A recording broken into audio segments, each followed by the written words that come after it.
Assalamualaikum warahmatullahi wabarakatuh.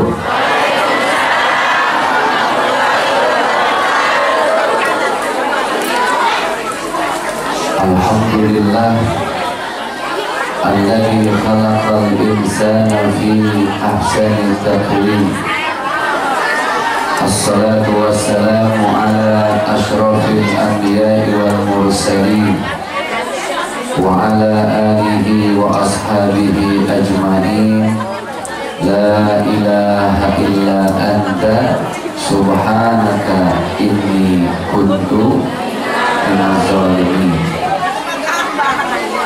Yang kami muliakan, senantiasa kami hormati,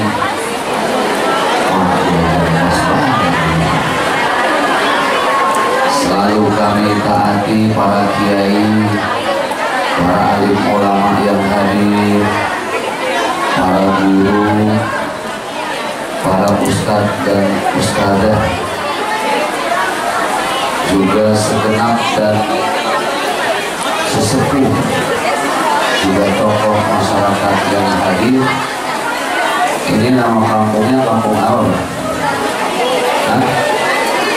Harjamukti, Sindamukti. Alhamdulillah hujan, mudah-mudahan jadi tanda berkah buat kita semua. Amin ya rabbal alamin. Mobil khusus segenap pengurus masjid Mushola Ar-Rabbani. Alhamdulillah malam hari ini Allah masih nitipin kita umur, Allah masih kasih kita usia, dan usia itu adalah rezeki yang paling mahal. Dengan usia itulah kita diberi kesempatan oleh Allah untuk memperbaiki hidup, mengevaluasi diri, berharap kita semua nanti kembali kepada Allah dalam keadaan husnul. Ya Allah biha, ya Allah biha, ya Allah bihusnil khatimah. Sebelum kemarin tadi saya WhatsAppan juga sama Ustazah dulu ya. Informasinya rumah beliau dekat sini kan. Alhamdulillah ternyata beliau besok ada tugas Lampung katanya. Bapak Ibu yang dimuliakan oleh Allah Subhanahu wa Ta'ala, ini kalau hujan gede kayak begini yang enak saya ceramah berapa lama? Karena hujan bagaimana kalau 10 menit doang? Kurang 15 menit, setengah jam, 40 menit. Gimana kalau saya ceramah sampai subuh? Sanggup? Kuat? Ibu-ibu kuat sampai subuh? Masya Allah, sampai subuh.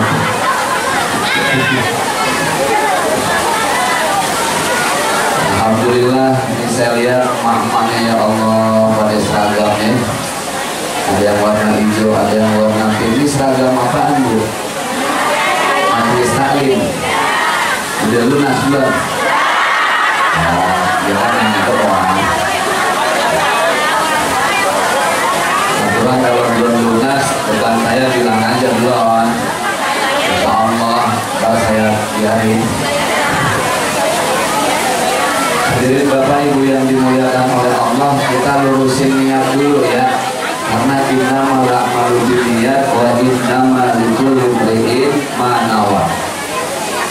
Terutama ibu-ibu nih yang datang ke mushola ini dari rumah niatnya mau dengerin ceramahnya atau mau lihat ustadznya.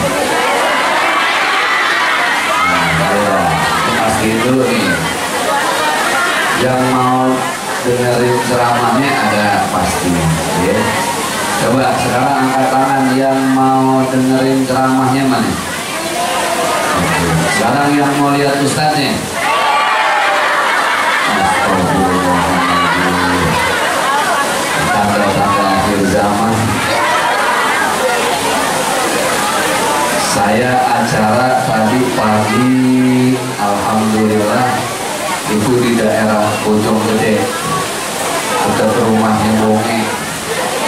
Bojonggede ya, ya dekat rumahnya JJ Sedap. Di sana Pak, alhamdulillah yang ditaruh sama panitia bagian perempuan, bagian depannya nenek-nenek. Siang di daerah Pondok Bambu, alhamdulillah nenek-nenek lagi. Nyampe di sini apa parah yang penting sehat dah semua ya, insya Allah. Saya baru nyampe dari Papua ini Pak, dari kota Sorong. Kota Sorong itu Papua, provinsi Papua Barat. Kota Sorong 15 hari saya di sana keliling mengajak masyarakat muslim di Sorong bersedekah Al-Quran. Alhamdulillah semangatnya Pak, Masya Allah. Kenapa yang saya ajak bersedekah Al-Quran? Karena emang kita ini kan sesuatu yang pasti dalam hidup ya mati. Benar nggak Bu? Pasti mati. Coba saya tanya, Bapak Ibu di sini yang nggak mau mati ada? Angkat tangan. Yang kagak mau mati mana? Nggak ada ya. Oke. Sekarang yang mau mati mana? Lah itu gimana sih? Nggak mau mati ogah. Jangan-jangan yang datang makhluk halus semua. Alhamdulillah, kenapa kok yang saya ajak sedekah Al-Quran? Karena yang akan jadi cahaya di kuburan, kan masuk kuburan pasti Pak, bener nggak? Mau kagak mau, suka nggak suka, demen nggak demen, kita bakal masuk ke alam itu. Karena manusia ini hidup di 7 alam. Ini dunia alam yang ketiga. Kalau dunia alam yang ketiga, alam semua ada 7, berarti ada sisanya 4 lagi. Alam roh, alam rahim ibu, alam dunia, alam sakaratul maut, alam barzakh, alam mahsyar, alam akhirat. 7 Pak. Kita di alam dunia. Dari sini kita akan pasti menghadapi proses yang namanya sakaratul maut. Selesai sakaratul maut, masuk dah kita ke alam barzakh. Barzakh artinya pemisah. Bapak Ibu kalau sudah masuk ke alam ini pasti akan berpisah dari siapapun dan apapun yang kita cintai di dunia.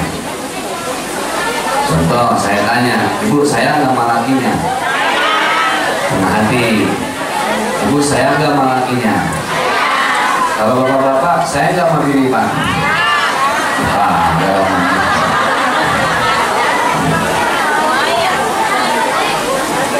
Sesayang-sayangnya ibu sama suami, ya suami ibu mati mau nemenin di kuburan. Padahal dulu sebelum nikah atau pas akad nikah janjinya apa? Janji sehidup mati. Alam barzakh pasti kita bakal masuk. Apa yang bakal jadi cahaya dan kenapa kita mencari cahaya di alam barzakh? Pasti gelap sendiri, tertindih tanah, terhimpit papan, nggak ada yang bisa nolong. Suami udah bodo amat. Sebaliknya Pak, di saat istri kita masih hidup, kita yang mati, bisa jadi nanti dia juga sudah menikah lagi Pak. Walaupun perempuan suaminya mati, nggak bisa langsung nikah, ada masa iddah. Masa iddahnya berapa lama? 4 bulan 10 hari. Selama 4 bulan 10 hari ibu-ibu nggak boleh dinikahin dulu. Ini apa ya? Oke, tenang dulu ya. Nah, panitia minta tolong diatur biar aman. Udah malu pada saya. Masa indah. Masa indahnya 4 bulan 10 hari. Lepas 4 bulan 10 hari baru dah tuh boleh dinikahin lagi. Tapi laki-laki nggak ada masa indah, betul nggak Pak? Ini malam itu laki bininya mati, besok habis subuh boleh nikah lagi nggak? Bapak jangan kamu jawabnya Pak, biasa aja. Saya tanya lagi, ini malam ada laki bininya mati, besok habis subuh nikah lagi boleh apa enggak? Boleh, tapi nggak tahu diri. Begitu ya.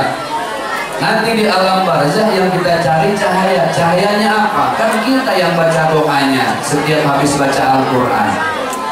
Allahumma arhamna waj'alhu lana imama.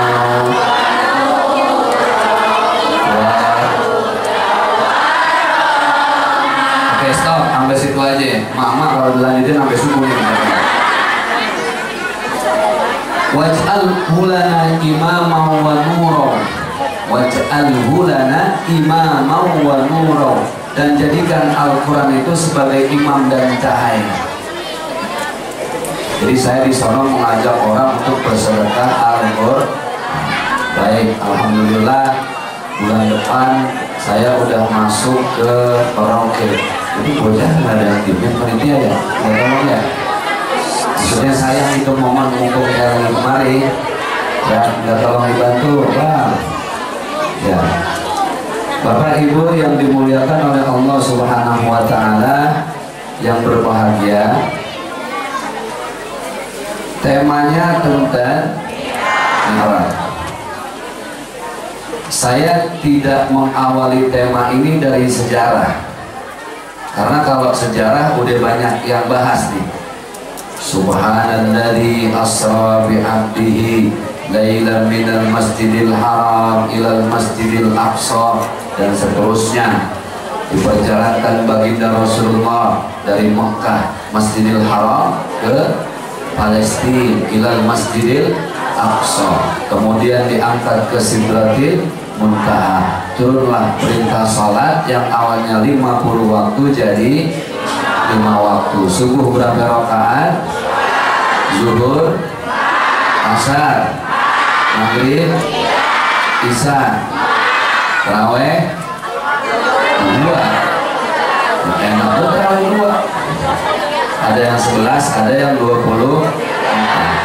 Di masjid ini berapa ya? 23. Ada yang 11, ada yang 23. Di sini 20. Alhamdulillah. Udah nggak usah pada berantem, bentar Ramadan bentar lagi nih. Yang 11 biarin, yang 23. Yang salah siapa? Yang terawih, yang kan begitu ya. Saya coba bahas Isra dan Mi'raj dari sesuatu yang sangat dekat dengan kita. Apa sesuatu yang sangat dekat dengan kita, yaitu ucapan salam. Assalamualaikum warahmatullahi. Itu tolong kenapa itu? Kenapa? Coba tolong. Kok jadi pada ribut? Ya, ini perayaan Isra dan Mi'raj pengajiannya, Ibu ya. Jadi sayang kalau momen kita ngaji, tapi banyak terganggu dengan hal-hal yang gak diduga. Ya, mohon dikondisiin aja. Bapak Ibu yang berbahagia yang dimuliakan oleh Allah Subhanahu Wa Taala. Aduh, sampai di mana dah? Terus saya paling gak bisa dah kalau kita usia terus ada yang gak fokus. Saya namanya ilmu kan kita sekali ngaji. Baik, kita ngucapin salam. Assalamualaikum warahmatullahi wabarakatuh. Assalamu itu artinya keselamatan. Rahmatullah artinya rahmat Allah. Wabarakatuhu artinya adalah keberkahan. Jadi sebenarnya kalau ada orang ngucapin salam, dia lagi ngedoain kita 3 hal tuh. Makanya orang ngucapin salam hukumnya apa? Ngucapin salam sunnah. Masa ngucapin salam hukumnya mandi wajib? Mandi wajib tuh. Ngucapin salam hukumnya, jawab salam hukumnya gitu. Kenapa kok ngucapin salam sunnah dan menjawab salam itu wajib? Karena kalau ada orang yang nyalamin ke kita terus kita yang nggak jawab, kita sudah kehilangan 3 hal tadi: keselamatan, rahmat dari Allah, dan keberkahan. Nah, ada komedian teman saya nih, Bang Daus Mini, kenal ya? Daus Mini kenal Daus Mini? Tahu? Yang badannya gede, rumahnya Depok sini ya. Bang Daus Mini tanya, Ustaz, hukum nyampein salam apa ya? Sunnah. Jawab salam apa hukumnya? Wajib. Oh ya udah Ustaz, makasih. Terus sholat kita yang berjamaah, saya di depan, dia di belakang. Lalu gerakan paling terakhir kan salam ya. Saya salam, Assalamualaikum warahmatullahi wabarakatuh. Jadi sebelah saya udah jawab, Waalaikumsalam Ustaz. Tapi jawab kan tadi kata Ustaz, jawab salam wajib hukumnya. Saya bilang salah penempatan, bukan di situ. Siapa orang yang mau dapat keselamatan, maka ini urusannya adalah akidah, keyakinan. Yakin bahwa Allah itu maha melihat, Allah itu maha mengawasi. Akidah itu asluha dzabitun fil ardi, dia harus mengakar. Mau dimanapun kita yakin bahwa Allah itu maha mengawasi. Itu namanya akidah, keyakinan. Dia seperti akar. Akar harus kuat. Lihat pohon bambu, satu-satunya pohon yang nggak pernah numbuh ke atas sampai 5 tahun cuma pohon bambu. Betul nggak? Anak zaman sekarang nggak paham dah. Kalau orang dulu ngerti, kita tanam pohon bambu kudu nunggu 5 tahun baru dia tumbuh ke atas, Pak. Jadi selama 5 tahun itu dia ngapain? Dia menguatkan akarnya kemana-mana. Dia sibuk menancapkan akarnya di setiap celah di tanah. 5 tahun baru dia naik ke atas. Akarnya udah mantap, ujungnya yang sampai di puncak kena angin nggak bakal doyong tuh bambu. Pernah lihat bambu rubuh? Jarang. Itulah yang namanya akidah, keyakinan Allah itu maha melihat.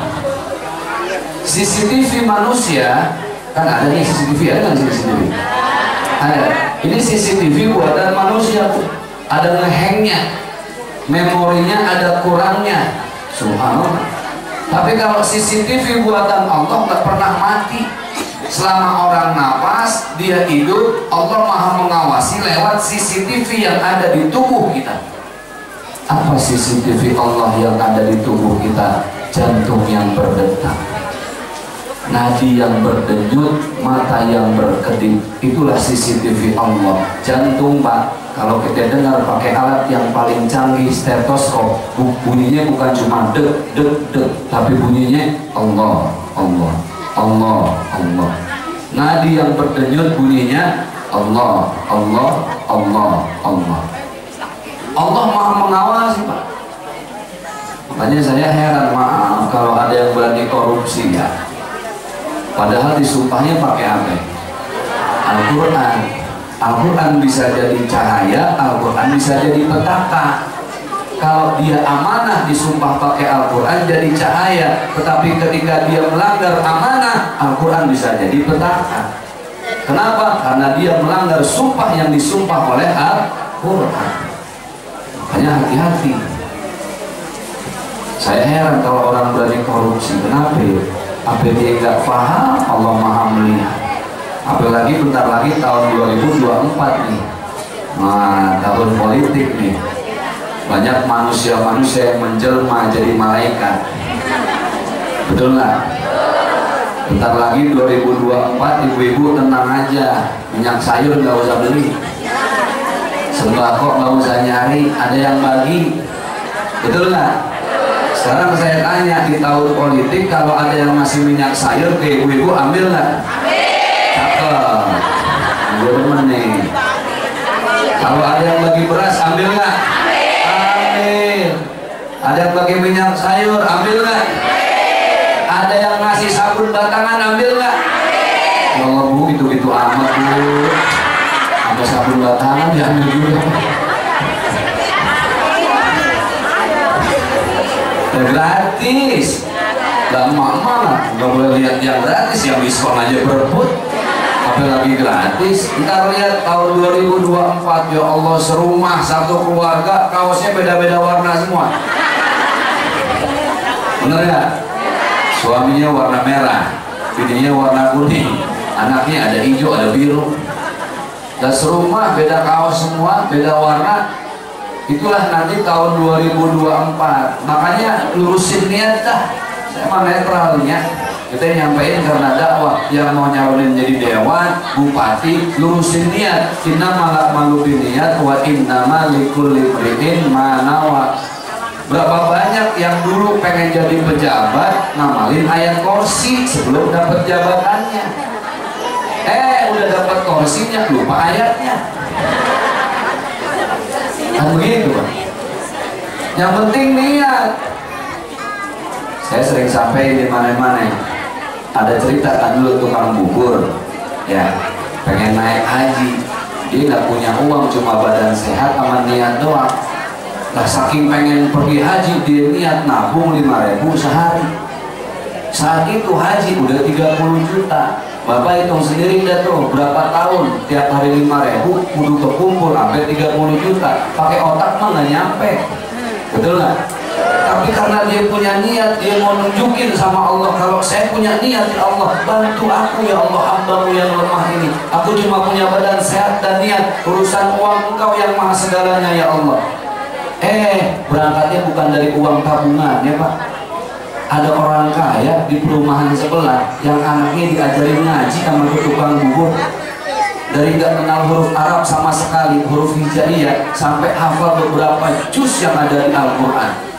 Diberangkatin, dikasih hadiah sama orang kaya yang sebelah rumah di perumahan. Nah inilah yang akhirnya cerita ini diambil sama production house, dibikinin sinetron. Dulu judulnya panjang, berepisode-episode. Judulnya jadi tukang haji naik bubur. Tukang bubur naik urusannya ya. Makanya urusan akidah ini Pak, akidah dulu nih. Ini yang paling dasar. Makanya assalamu, keselamatan. Orang kalau mau selamat akidahnya dulu. La ilaha illallah Muhammadur Rasul. Lihat dalam surat Al-Fatihah kita baca apa? Iyyaka na'budu wa iyyaka nasta'in. Ya Allah, hanya Engkau yang kami sembah dan hanya kepada Engkau kami mohon pertolongan. Itu artinya kita mengesahkan Allah, mentauhidkan Allah. Itulah yang disebut dengan la ilaha illallah. Oke, itu akidah. Yang kedua, warahmatullah, rahmat Allah. Apa sih efek dari ketika seseorang mendapat rahmat dari Allah? Hidupnya penuh dengan bersyukur. Supaya kita banyak-banyak bersyukur, selalulah merasa rendah hati. Supaya kita rendah hati, Allah sudah siapkan caranya. Apa? Itulah yang disebut dengan peristiwa Isra dan Mi'raj. Allah panggil langsung kekasihnya, tidak melalui malaikat Jibril. Ketika Allah memerintahkan haji dan umroh, Jibril dipanggil. Ketika Allah memerintahkan zakat, Jibril dipanggil. Tapi urusan sholat nggak pakai perantara, kekasihnya Rasulullah langsung dipanggil. Berarti ada sesuatu yang urgent dari urusan sholat. Karena sholat ternyata mampu membuat kita merasa lemah di hadapan Allah Subhanahu. Makanya lihat orang sholat, gerakan paling pertama takbiratul ihram bacanya Allahu, Allah yang maha besar. Jadi kalau udah Allahu Akbar harusnya fokus sama Allah ya. Dulu bapak-bapak ingat nggak zaman kita dulu main batu cincin? Oh, bacaan, terus apa lagi? Oh, cubung tuh, paham? Itu masya Allah aki-aki sholat nggak ada yang musuh gara-gara cincin. Allahu Akbar, masuk tuh. Sami Allahu liman hamidah ditiup. Mak-mak, bagaimana mau khusyuk sholat belajar di Tanah Abang? Belum kelar belanja azan, sholat dulu, dia sholat takbir Allahu Akbar, inna salati wa nusuki wa mahyaya wa mamati lillahi rabbil alamin. Ya Allah, perhubungan beda goceng tadi tuh, jadi keganggu lah. Allahu Akbar, ruku, iktidal, sami Allahu liman hamidah. Ya Allah, yang menapin tinggal atur lagi. Jadi keganggu sama urusan dunia. Padahal kan jelas Allahu Akbar, Allah yang Maha Besar. Jadi sholat itu adalah cara kita meraih rahmat Allah. Orang kalau sudah dapat rahmat Allah, hatinya banyak bersyukur dan cukup, jauh dari iri dan dengki. Hati-hati bu, satu-satunya penyakit yang menggerogoti hati yang bersih itu adalah iri dan dengki. Makanya orang yang sholat jauh dari iri dan dengki. Orang yang iri dan dengki ciri-cirinya apa? Susah lihat orang lain senang, senang lihat orang lain susah. Tetangga ganti mobil, dia ganti penyakit. Enak gak hidup begitu? Tetangga beli motor, palanya puyeng. Udah minum paramek sampai 9 butir nggak hilang-hilang. Karena pusingnya bukan di pala tapi di tetangga yang demen godain sengaja banget lagi. Habis beli motor sengaja banget, besok dia beli kulkas, disuruh diturunin depan tetangganya yang emang iri mulu. Ya Allah, itu kulkas diturunin di depan rumahnya, itu kulkas gede, pintunya sampai 16. Gak meriang orang. Beli motor aja baru kemarin belum kelar urusannya, tiba-tiba ngeliat, ya Allah beli kulkas, masuk rumah sakit stroke gara-gara kulkas orang. Nyampe di rumah sakit yang demen godain emang sengaja banget lagi, tapi untung tobat. Ya Allah, saya berdosa banget tuh, si Mpo Haji sebelah sampai stroke katanya. Aduh, gara-gara kulkas gua lagi, aku minta maaf aja dah. Lah dia datang ngejenguk kan, bawain jeruk, bawain buah. Assalamualaikum Bu Haji, yang lagi stroke kayak waalaikumsalam. Maaf ini biang kerok kemarin. Pak Haji jangan buruk sangka dulu ya, saya udah tobat, saya minta maaf, saya nggak ada maksud bikin Pak Haji diri, maafin saya. Ya udah nggak apa-apa, kata yang setruk nih, namanya tetangga wajar dah, saya maklumin. Ya udah maafin, udah cipika, udah cipiki. Ya udah saya minta maaf Pak Haji, saya pulang dulu ya, lagi saya belum dimasakin apa. Ya udah nggak apa-apa deh Pak, kita sama-sama akur dan Pak ya. Iya, dari 0 lagi ya, iya dari 0 lagi, dari SPBU. Udah cipika, udah cipiki.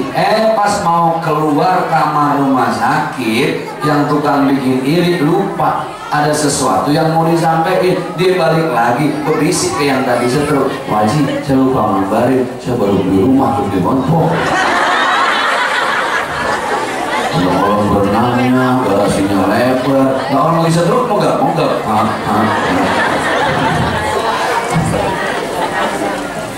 Yang begitu susah tuh dapat rahmat Allah. Kenapa? Karena sholatnya dia hanya sekedar sholat, tapi dengan sholatnya dia tidak menjauhi iri dan dengki. Inna salata tanha anil fahsya'i wal munkar. Harusnya dengan sholat dia mampu membersihkan hatinya, dirubah cara berpikirnya. Senang lihat orang lain senang, susah lihat orang lain susah. Orang yang sholat kan enak, Allahu Akbar, dia baca Bismillahirrahmanirrahim, Alhamdulillahirabbil alamin. Ya Allah, terima kasih. Hidup mah kalau cukup enak. Oh kalau gitu Pak Ustadz, kita hidup nabung buat akhirat aja ya, nggak pikirin dunia. Jangan, salah juga. Akhirat kudu ditabung. Tapi ingat kata Allah, wala tansa nasibaka minad dunya. Dunia harus dicari. Nah kita kan pakai beli apa-apa selalu pakai duit. Duit bukan segalanya, tapi segalanya kudu dibeli pakai duit. Paham gak tuh? Di gunungan pakai apa? Di bensin pakai apa? Ngisi kuota pakai apa? Beli lato-lato pakai apa? Pakai duit. Makan pakai apa? Makan duit. Ya cuma di sini doang makan pakai duit, keren banget.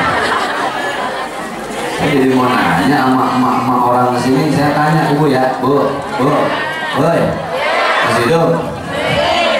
Saya mau nanya, yang namanya perempuan, jawab yang keras nih, yang namanya perempuan matre boleh apa enggak? Boleh.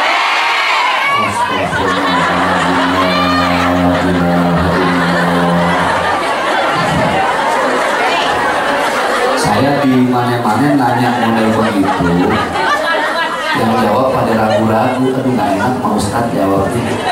Di sini doang nih bener. Ya Allah Pak, Bapak tetap punya bini begini Pak. Kalau saya mau udah tukar-tukar, saya tukar tambah dari kemarin yang begini. Nah, tapi emang bagaimana? Emang hidup di dunia, betul nggak?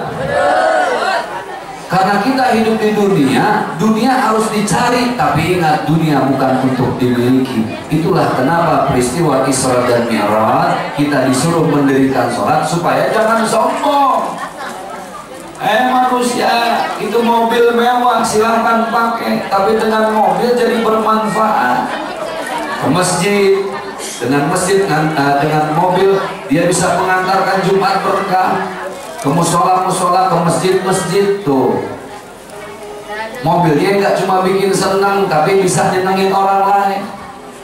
Mohon maaf Bu, semewah-mewahnya mobil nggak ada tuh yang nganterin kita ya, entar. Yang nganterin paling ke alam barzah di ujungnya doang, kan begitu. Bener nggak? Harga 1,5 tuh yang kayak di Sultan tuh, yang di YouTube. Sering lihat kan ya? Oh mobil ini, mobil itu, mobil ini, oh Masya Allah, nggak ada yang kita bawa mati. Ini musola udah punya burung batang belum? Tidak ada. Sebelah mana naruhnya? Hah? Di kober. Orang takut. Di sini takut. Biar kata takut sama burung batang itu kendaraan yang bakal ibu naikin ntar. Bener nggak? Ini kendaraan paling keramat nih. Siapapun yang naik kendaraan ini pasti mati. Udah membuat orang mati. Bener nggak Bu? Padahal itu kendaraan kita. Saya pernah Pak, ini lagi ceramah di Riau ya. Berhenti, kan kalau di Riau jalannya sawit dulu tuh Pak. Berhenti salat subuh. Udah saya ditanya, Pak Haji, kamar mandi sebelah mana? Ustaz turun ke sungai Pak, turun ke bawah, belok kiri. Cakep dah, sendiri saya, belum subuh sebelah, masih jauh, subuh sejam lagi. Saya turun, yang lain nunggu di mobil. Turun, belok kiri ke kanan. Lah pintunya kelihatan, depan pintu kamar mandi burung batang bisa. Balik lagi. La ilaha illallah. Lah teman-teman saya kan tahu saya mau buang air kecil ya. Dikata takut ya takut. Gue mau kabur malu gue Ustaz. Itu gimana nih Pak, ngomong doang bisa. Ya udah dah, mau mundur tanggung Pak, malu sama teman-teman. Bismillah, Bismillah. Ya saya memang berani ngeliat ke kiri. Langsung aja masuk pintu, masuk pintu udah. Ya Allah Pak, itu belum posisi standby belum. Ya ada yang jatuh, lontang.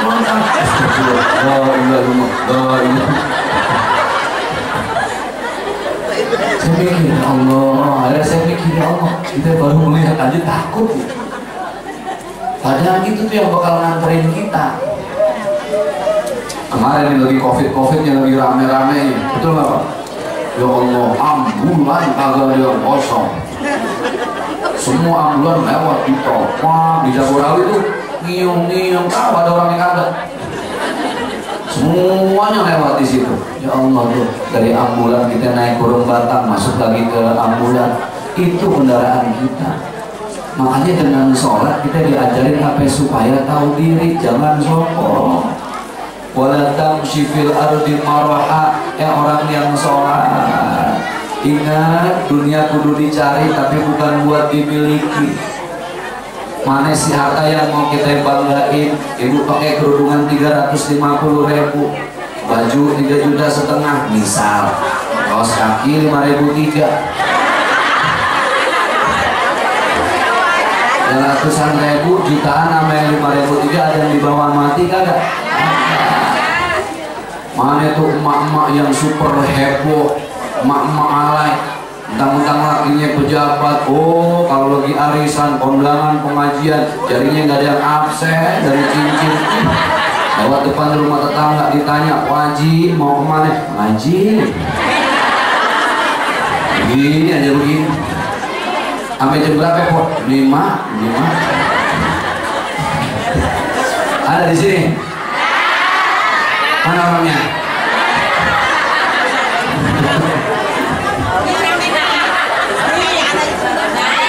Ini sih lihat ini udah janda.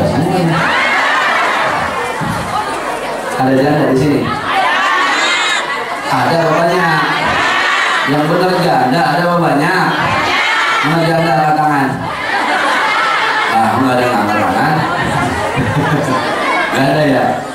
Kadang di bawah mati beneran. Mau kemana kita? Fa'aina tadhhabun.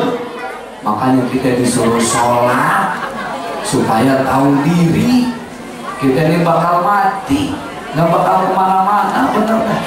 Lah hidup kan cuma nungguin mati doang, bener gak? Supaya nggak bosan nungguin mati, kita dikasih hiburan. Apa hiburannya? Ini. Apa hiburannya? Suami bocah, itu hiburan doang. Dasar manusia kayak bocah, dikasih hiburan, dikasih lato-lato, susah disuruh sholat, susah disuruh makan.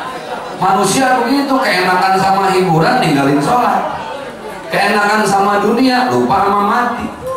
Makanya kalau kita punya mobil mewah, jangan taruh di hati, taruhnya di garasi. Di hati nggak muat. Sekarang ibu punya suami ganteng, apa tentu bahagia? Belum tentu. Ibu melihat artis-artis sih, suaminya ganteng, gini yang cekek. Habis cekek diapain? Astagfirullahaladzim, apal banget ya. Apal banget, bisa cekek dilatih. Makanya emak-emak yang badannya pada gede sekarang, yang udah pada lebar-lebar, jangan dikurus-kurusin. Kalau bisa gimana biar makin gemuk lagi. Kenapa? Biar nggak dibanding sama lakinya. Nah sekarang mah nyari laki serba salah, betul nggak Bu? Udah susah nih yang masih perawan, gadis-gadis yang mau nyari laki, susah nyari laki yang baik, setia, soleh, susah. Laki-laki baik sekarang sisanya cuma satu, siapa? Rehan. Begitu sulit lupakan Rehan.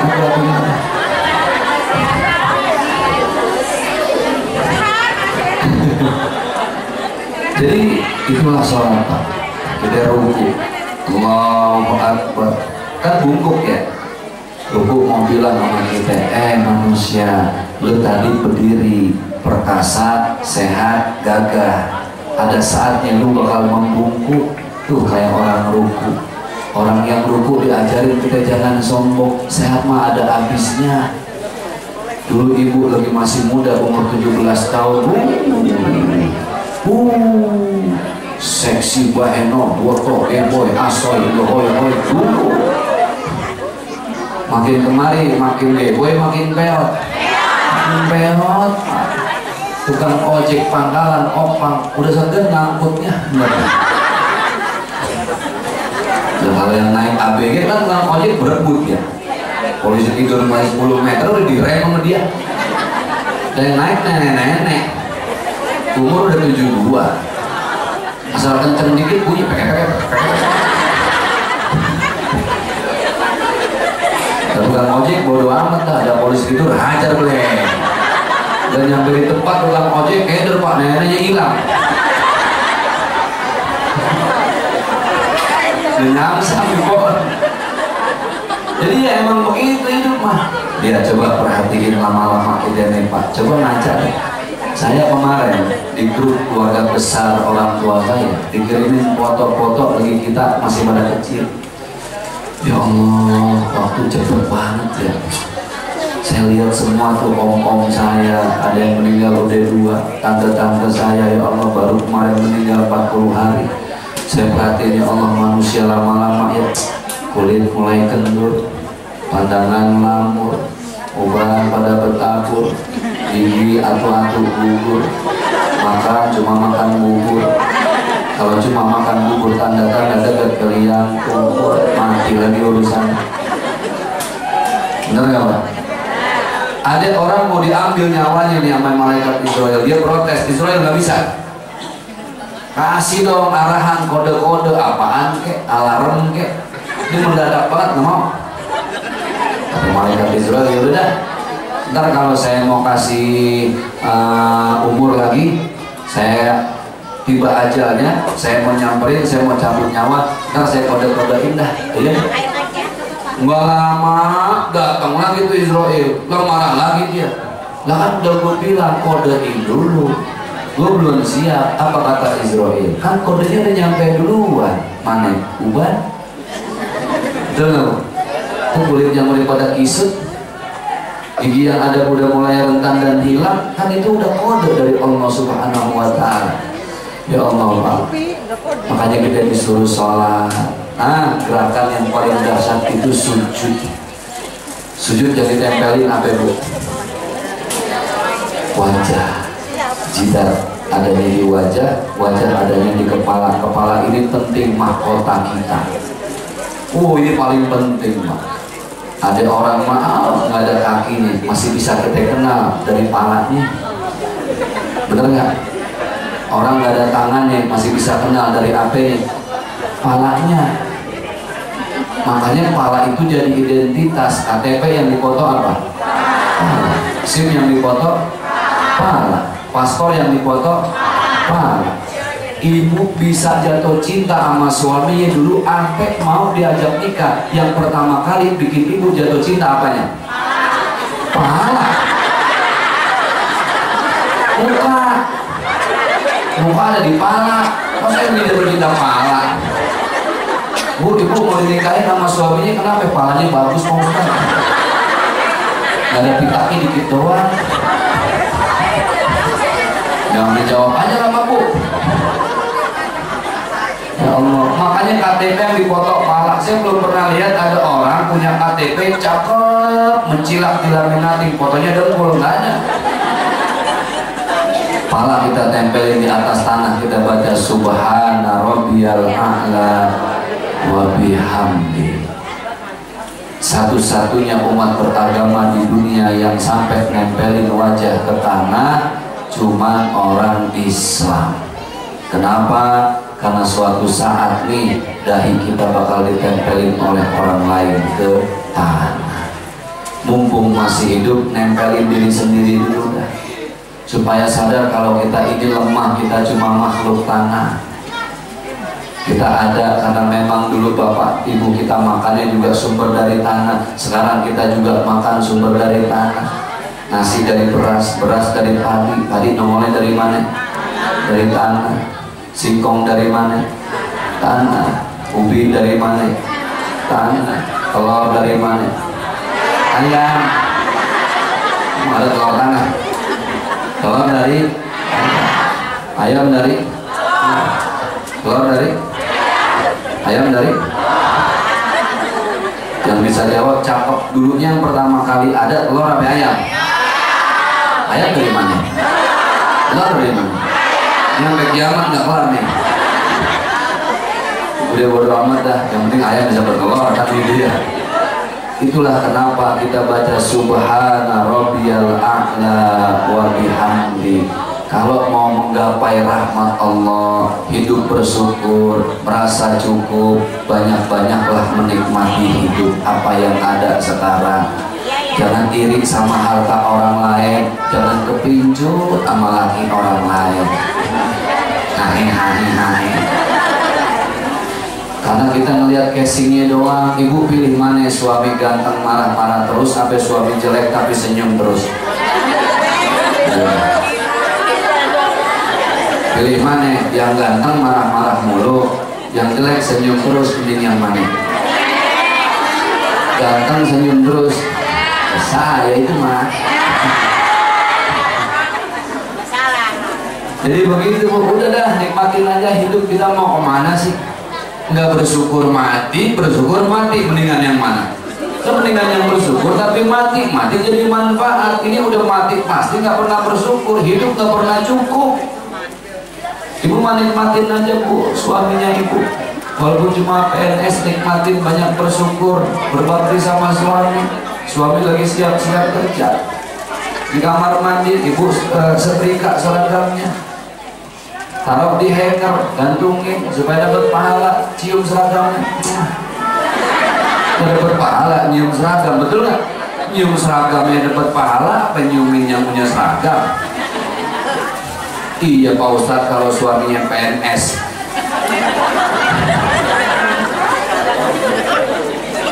Suami saya tukang sayur Pak Ustadz. Tukang apa Bu? Nggak gampang. Kalau PNS tadi begitu modelnya. Nah, ibu yang suami tukang sayur, habis subuh keluarin gerobak sayurnya. Sayurnya kepretin pakai air sambil baca Bismillah, Bismillah, Bismillah, supaya dapat pahala. Cium gerobaknya. Dapat pahala nggak? Pahala.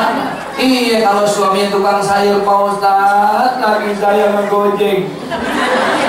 Lebih gampang, keluarin motornya. Starter panasin standar 2, sambil ngegas baca Bismillah, Bismillah, gereng, Bismillah, gereng, supaya nambah pahala. Cium menapotnya. Kira-kira pahala bejontor tuh ya. Udah hidup mah nikmatin, nanti mau kemana sih? Sekali lagi mati pasti, bersyukur mati, nggak bersyukur mati. Itu mendingan bersyukur mati. Kan begitu logikanya ya. Nikmatin hidup udah, rezeki mah udah diatur sama Allah. Makanya kenapa kita perlu sholat? Dengan sholat itu kita ingat mati. Maliki yaumiddin, Allah Raja hari pembalasan. Oke? Keselamatan, assalamu udah kita bahas. Yang kedua rahmatullah. Supaya meraih rahmat, banyak-banyaklah bersyukur dengan sholat. Yang ketiga wabarakatuhu, berkah. Lihat, ini kita masuk entry point, kita masuk pada poin yang ketiga. Apa? Supaya hidup berkah. Lihat, gerakan sholat paling terakhir apa? Salam. Assalamualaikum warahmatullah. Salam mau bilang sama kita, yang barusan kelar sholat, alhamdulillah sholat kamu khusyuk, cakep, makhrajnya mantep, tapi jangan lupa tuh di sebelah kanan ada anak yatim lagi kelaparan.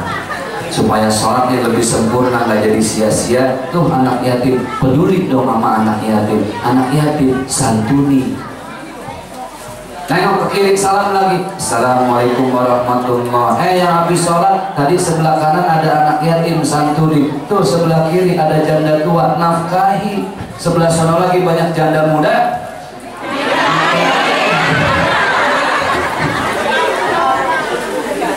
Artinya apa? Artinya orang kalau mau berkah bukan cuma sekedar mendapatkan keselamatan dan rahmat. Kalau mau menggapai rahmat, jagalah sholat. Selesai sholat, berbuat banyaklah sedekah.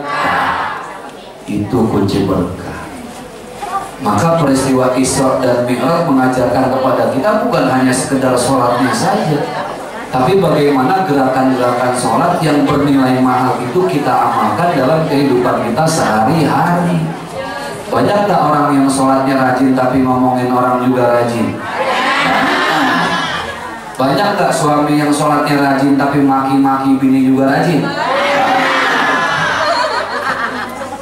Banyak gak anak muda yang sholatnya rajin tapi ngelawan sama orang tua? Banyak gak? Ini masih lagi ngomongin orang Perumpung, orang kampung saya. Di Perumpung banyak banget yang begitu. Heran saya, tapi saya dengar-dengar sih yang begitu pindahan dari sini, katanya gitu. Bapak Ibu yang dimuliakan oleh Allah, jadi tadi kita nih hidup nggak cari kecuali berkah. Kalau mau berkah sedekah, apa ada orang sedekah hidupnya sengsara nyungsep? Kagak ada. Di zaman Nabi Musa ada sahabat miskin, benar-benar keblangsak, namanya Korun. Dia datang sama Nabi Musa. Nabi Musa angkat kedua tangan, meminta doakan supaya saya jadi orang kaya. Ntar kalau saya menjadi orang kaya, saya bakal rajin zakat, infak, sedekah. Nabi Musa angkat kedua tangan, ya Allah, kayakan sahabat saya yang satu ini. Dikayakan sama Allah, nggak tanggung-tanggung, jadi pengusaha sukses, hartanya berlimpah. Tapi ketika dimintai zakat, dia menghindar. Ketika disuruh bersedekah, dia tidak mau.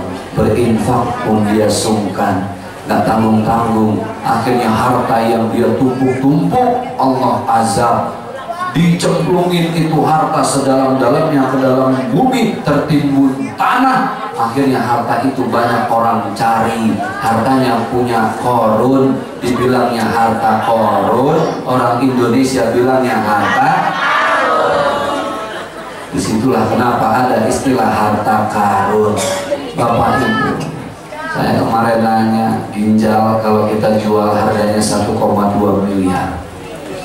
Kornea mata harganya 730 juta.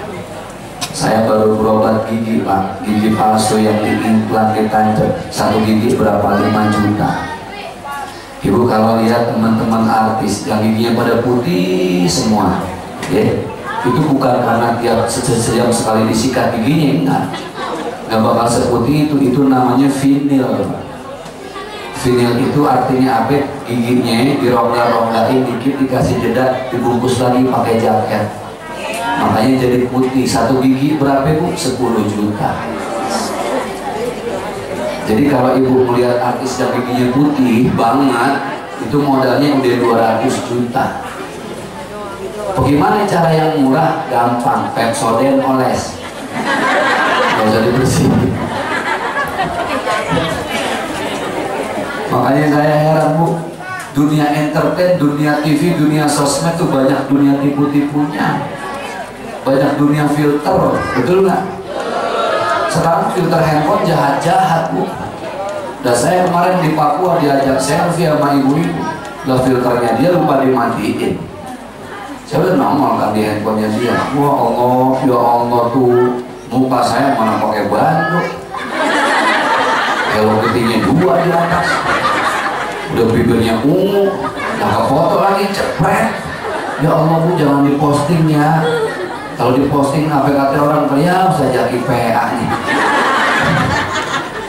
Zaman sekarang Pak udah banyak tipu-tipu. Satu apa? Kenapa kita datang pengajian ini? Mohon maaf ya, tadi bukan apa-apa kalau saya agak tegas, karena pengajian ini momen supaya kita ingat mati, supaya sholatnya itu nggak sia-sia. Fawailul lil musallin alladzina hum an sholatihim sahun. Kita bikin dosa sering, bikin maksiat sering. Coba lihat, Allah masih sayang sama kita.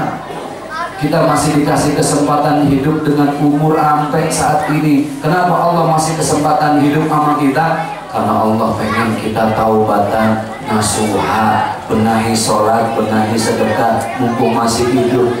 Ibu kalau lagi banyak masalah di rumah, pusing, gak usah jauh-jauh ziarah. Makanya kenapa kita ini demen banget kami ziarah. Karena kalau kita ziarah, sebenarnya orang yang di alam kubur kepengen banget hidup yang kita punya sekarang. Dia kepengen, kalau dia bisa ngomong, ya Allah, saya pengen hidup kayak orang yang ziarah ke tempat saya. Kenapa? Umur itu mahal. Seandainya saya dikasih hidup semenit aja, 2 menit, ya Allah, pengen saya tobat. Udah hidup nggak bisa diakal-akalin, ya udah mati, tiba ajalnya sampai, gitu ya. Ini cerita terakhir nih sebelum kita akhirin nanti. Ada emak-emak orang Betawi. Ini ada orang Betawi di sini. Semuanya orang Betawi ya. Orang Betawi kelihatan emang dari wajah nih, muka-muka bermasalah semua. Sama kayak saya. Ada warisannya belum dibagi ya. Dan mama saudara nggak kelar-kelar kan begitu ya. Ini emak-emak kelar masak, semur jengkol, ada bencok, oh bencok. Kentang yang kerupuk yang dibersihin tuh. Ada nasi ulam, bikin geplak, soto Betawi enak dah. Tiba-tiba kelar masak, ada yang ngetok pintu. Assalamualaikum. dia samperin Waalaikumsalam, dibuka, naik tinggi putih pakai jubah. Ya Allah bang, abang gede amat. Siapa bang? Kenalin, saya malaikat pencabut nyawa. Oh, malaikat pencabut nyawa bang. Abang namanya siapa bang? Israel. Oh, kata si Impo nih. Nah, tuh balik kesini dia. Ngapain ya? Begini kok. Saya dapat amanah suruh nyambut nyawa minggu ini 100 orang. 100 orang. Di data saya yang paling awal, paling atas nomor 1 nama Empok. Nah, emang siapa namanya? Nih, tulisannya dulu ya sendiri. Empok Encum. Ada Encum di sini. Alhamdulillah, kalau ada apes tuh itu. Encum mulai ngakal-ngakalin nih. Malaikat, coba pastiin lagi, udah confirm apa belum? Karena di satu RT Encum ada 3. Ada yang dagang nasi uduk atuh, nasi ulam atuh, yang satu lagi jaga konter pulsa. Ini yang mana? Kata malaikat Israel, benar sesuai alamat. Tadi siang saya sudah verifikasi data di kelurahan. Alamatnya nih, bener. Encum makin kaget.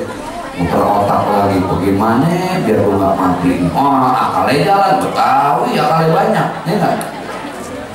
Malaikat begini dah, saya baru masak enak banget, kita makan barengnya. Ada malaikat dong.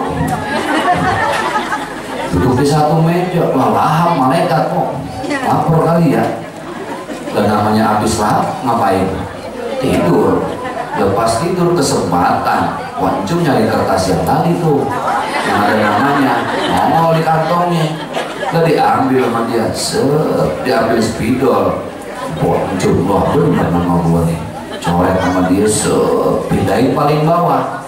Dan lumayan ada seminggu lagi katanya. Lu bisa sedekah, gua minta maaf, lumayan dah seminggu daripada langsung mati di malam. Ditaruh lagi tuh kertasnya di kantong malaikat Israel. Dan malaikat bangun karena emang udah waktunya bangun. Wah, pas bangun dia senang. Ya Allah, Encum makasih, soto Betawi enak banget, empingnya mantap, semur jengkolnya ajib. Saya bahagia banget karena saya bahagia. Saya mau kasih hadiah buat Empok. Apa hadiahnya? Saya nggak jadi ngambil nyawa dari paling atas, saya ambil paling bawah aja dah. Dan siapa yang paling bawah? Encum lagi urusannya. Ya begitulah mati bang, mau diakal-akalin mau kagak bisa. Kullu nafsin dha'iqatul maut. Bukan ngakal-ngakalin, tapi bagaimana nyiapin. Ibu kalau punya ATM, kan kalau uangnya banyak kita resep ya. Nah uang misalnya sampai 10 juta, kalau ambil cepet juga hati masih tenang, ambil gocap juga masih tenang, ambil gopek juga masih tenang, lah 10 juta. Ibu ntar tabungan akhirat tuh kayak ATM. Sakaratul maut biar ngeringanin, nggak terlalu perih, ibu ambil. Oh dulu saya pernah sedekah beras hari Jumat, ambil, ringan sakaratul maut. Tabungan masih banyak di kuburan, ngambil lagi, terus di padang mahsyar ngambil lagi. Yang kasihan yang nggak punya tabungan akhirat pak, baru sekali ngambil lagi sakaratul maut, pas mau ngambil lagi di alam barzakh stok udah nggak ada. Ya Allah, kalau udah begitu orang paling apes dah. Makanya dirikan sholat, tunaikanlah zakat, wa aqimus sholat wa atuz zakat. Kan perintah sholat selalu diiringi dengan perintah berbuat baik. Kenapa? Karena supaya dengan sholat itu tidak sia-sia. Fawailul lil musallin alladzina hum an sholatihim. Kita disuruh peduli terhadap siapapun. Irhamu man fil ardi yarhamukum man fis sama. Kalau kita mau dicintai sama Allah, maka cintailah siapapun yang ada di sekitar kita. Bapak Ibu yang berbahagia yang dimuliakan oleh Allah, tadi keselamatan, maka kuatkan akidah. Supaya mendapat rahmat Allah, dirikanlah sholat supaya hidup selalu merasa cukup dan bersyukur. Kemudian yang ketiga, keberkahan. Cara berkah itu adalah dengan sedekah. Orang yang sedekah hidupnya berkah, orang yang pelit pasti makin sulit. Itu rumusnya. Mudah-mudahan yang saya sampaikan bermanfaat. Bapak Ibu yang berbahagia, kebetulan besok pagi jam 7 saya juga harus ke Lampung. Tadi sama Ustazah dulu. Berarti bareng Ustazah. Iya Ustaz, sama-sama jam 7. Doain ya biar saya sehat walafiat. Dari Lampung saya nggak balik dulu. Saya ada kajian, insya Allah hari Senin itu di Singapura, Bu. Ya, buat orang-orang Indonesia di Singapura, baliknya mampir ke Malaysia sebentar, dari Malaysia pulang transit ke Brunei Darussalam. Itu semua kalau ada yang ngundang, doain aja. Dan kalau yang ngundang saya,